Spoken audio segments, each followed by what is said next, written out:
Detroitlions will rise. All right, we're going to be kicking off the rumor mill just a little bit early. Free agency is right around the corner on March 12th, and tampering starts on the 10th, and we're already getting into it. There's been a ton that has been spread all weekend long. Down at the Combine this past week, I heard so many different things, it wasn't even funny. But one thing does remain true. The Lions are looking to grab a linebacker. They're also looking to address the edge position through the draft. Defensive tackle is also high on the list, and all three of those positions should be met in this year's draft. Now, there's one analyst, one writer that believes the Lions are going to do something a little bit wild and then select the wrong player by trading for this Aidan Hutchinson Jr. or poor man's Aidan. I think it's a terrible decision. And so that's why we're going to talk about it. I'm going to give you a little bit of a different edge on this one, and let's see if we can sharpen our steel. Let's get into the headlines.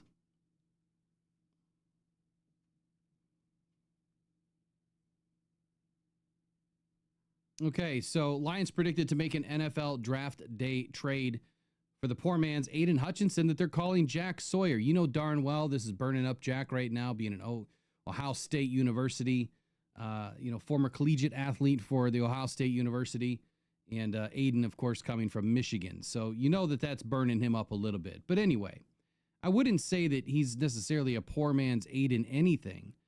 I don't believe he belongs in the same breath as Aidan Hutchinson, other than the fact that they both kind of have a case of the T-Rex arms. And that's why I feel like this is a major, major, major mistake.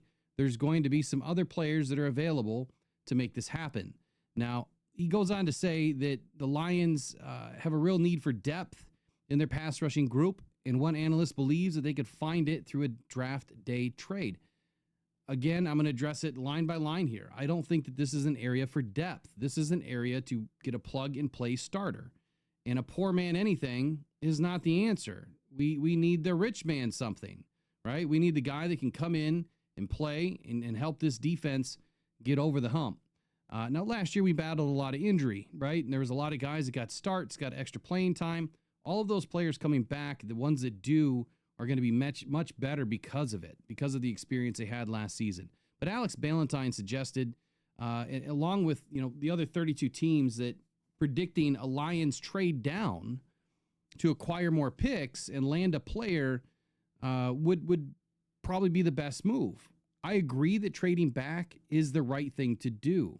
And I do believe that they could probably stay in the top 35, maybe the top 37, add on, a late second round pick or a really early third round pick, and then repackage those and move back up into the mid 40s, I think would be the best play.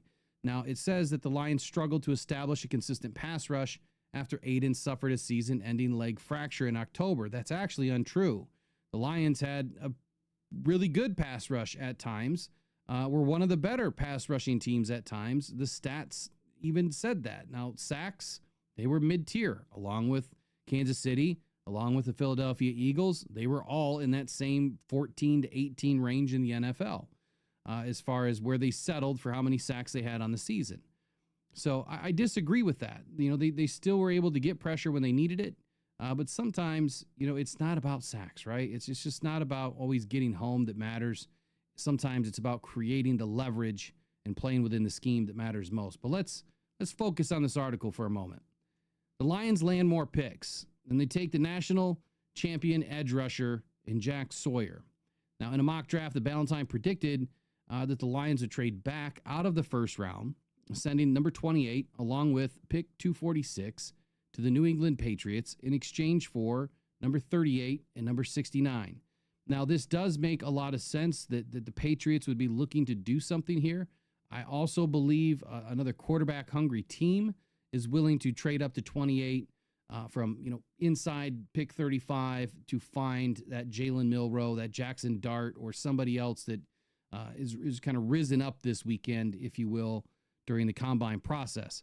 So I believe that it can be done. And I would say that if you were outside of pick 35, that's probably a mistake. Again, it's going to depend on what happens early in that first round. Now, Ballantyne wrote that the early second round pick would put the Lions in a perfect range for Ohio State rusher Jack Sawyer. here's what I will say. If somehow Landon Jackson is in that range, Landon Jackson would be the choice. No ifs, ands, or buts about it. He is an extremely good athlete and a much better athlete than what I believe Jack Sawyer is. And the measurables are off the charts. Now, quote says, by trading down, I kept the Lions in a position to still add some type of help off the edge.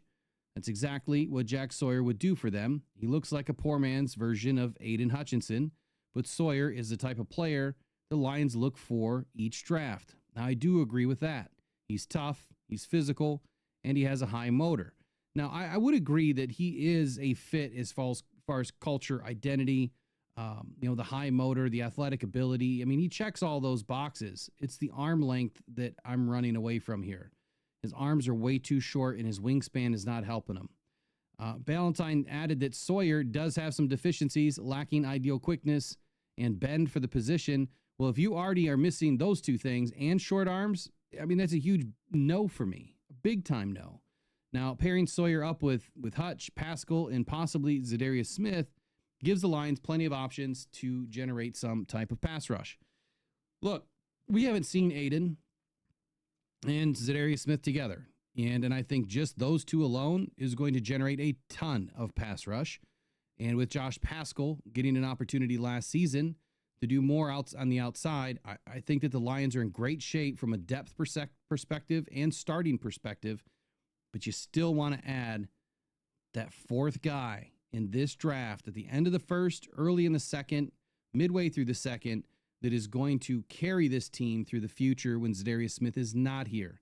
Now, they went on to say that the Lions will get more help on defense, suggesting that the Lions could use their newly acquired number 69 pick to get more help on the defensive line, taking Texas A&M lineman Shamar Turner.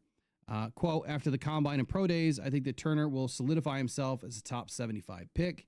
He's got the desired size, 6'4", 300 pounds, and the versatility to contribute right away.